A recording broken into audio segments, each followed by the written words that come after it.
ये आज बात करते हैं एक ऐसी शख्सियत की जिनकी कहानी जितनी रहस्यमयी है उतनी ही विवादित भी। एक ऐसे गुरु जिनकी शिक्षाओं ने न सिर्फ भारत बल्कि अमेरिकी सरकार, यहाँ तक कि राष्ट्रपति रोनाल्ड रीगन तक की रातों की नींद उड़ा दी थी।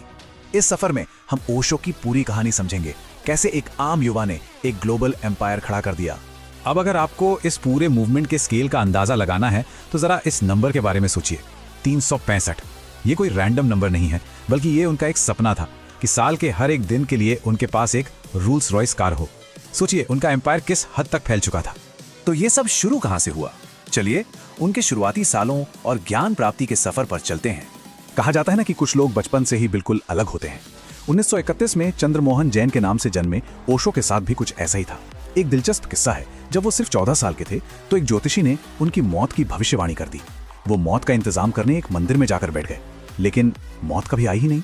इसके बाद उनका ध्यान किताबों की तरफ ऐसा गया कि उन्होंने हजारों किताबें पढ़ डाली और फिर महज 21 साल की उम्र में एक पीपल के पेड़ के नीचे उन्हें संबोधि यानी ज्ञान की प्राप्ति हुई। ज्ञान मिलने के बाद जो हुआ उसने दुनिया भर का ध्यान उनकी ओर खींचा।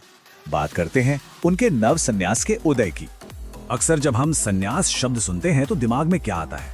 सब कुछ छोड़ देना, हिमालय चले जाना, है ना? लेकिन ओशो का ये नव संन्यास एकदम अलग था। उन्होंने कहा, समाज में रहिए, परिवार के साथ मजे से जिंदगी बिताइए और अपनी सेक्सुअलिटी को भी छुपाइए मत, उसे सेलिब्रेट कीजिए। अब जाहिर सी बात है, इस बिल्कुल नई और आजाद सोच की वजह से जो पुराने और पारंपरिक धार्मिक गुरु थे वो बुरी तरह भड़क गए। उन्होंने तो यहां तक कह दिया था कि मैं अमीरों का गुरु हूं। सुनने में थोड़ा अजीब लग सकता है, लेकिन इसके पीछे उनका तर्क बड़ा सीधा था। उन्होंने याद दिलाया कि इतिहास में भगवान बुद्ध और भगवान राम जैसे अवतार भी तो राजसी परिवारों से आते थे, तो फिर आध्यात्मिकता और धन दौलत एक साथ क्यों नहीं चल सकते? उनका मानना था कि इंसान को बाहर से यानी भौतिक रूप से भी अमीर होना चाहिए और अंदर से भी। और अपनी इस बिल्कुल नई सोच को अमल में लाने के लिए उन्होंने पुणे के आश्रम में 100 से ज्यादा ध्यान की तकनीकें बना डाली। इनमें डायनामिक मेडिटेशन बहुत मशहूर हुआ। ये कोई आम ध्यान नहीं था जहां आप चुपचाप आंखें बंद करके बैठते हैं। इसमें पहले जोर जोर से सांस लेना होता था, फिर अपनी सारी भावनाएं बाहर निकालना, हाथ उठाकर कूदना, अचानक बुद्ध बनकर जम जाना और आखिर में डांस करना। ये 5 स्टेप्स वाला ध्यान पश्चिमी देशों के लोगों को तो जैसे दीवाना कर गया।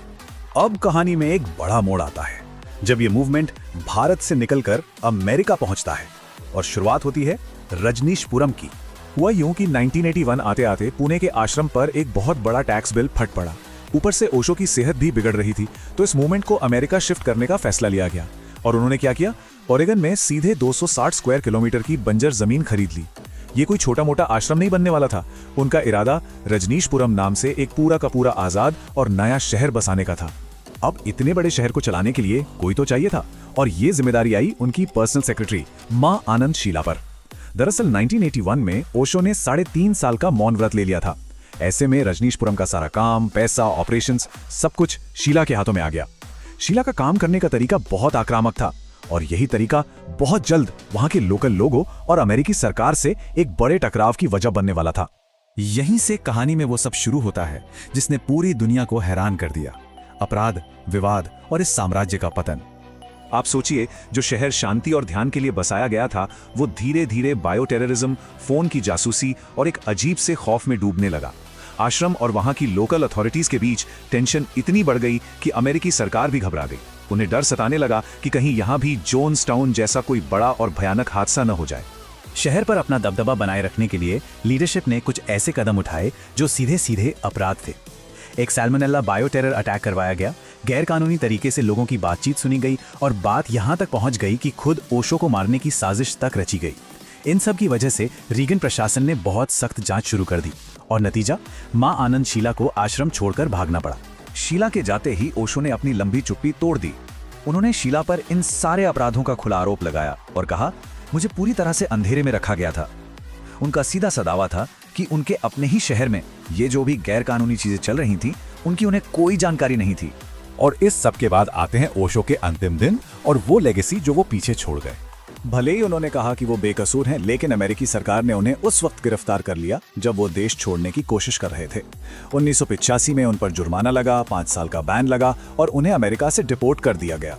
इसके बाद तो जैसे दुनिया के कई देशों ने उनके लिए अपने दरवाजे बंद ही कर दिए।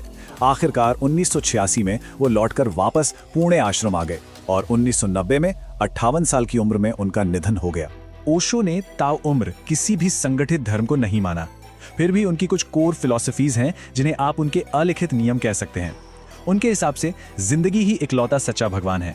उनका मानना था कि सच्चाई किसी धर्म में नहीं बल्कि आपके अपने भीतर है, और मौत पर रोना नहीं चाहिए बल्कि उसे तो एक नए सफर की शुरुआत मानकर सेलिब्रेट करना चाहिए।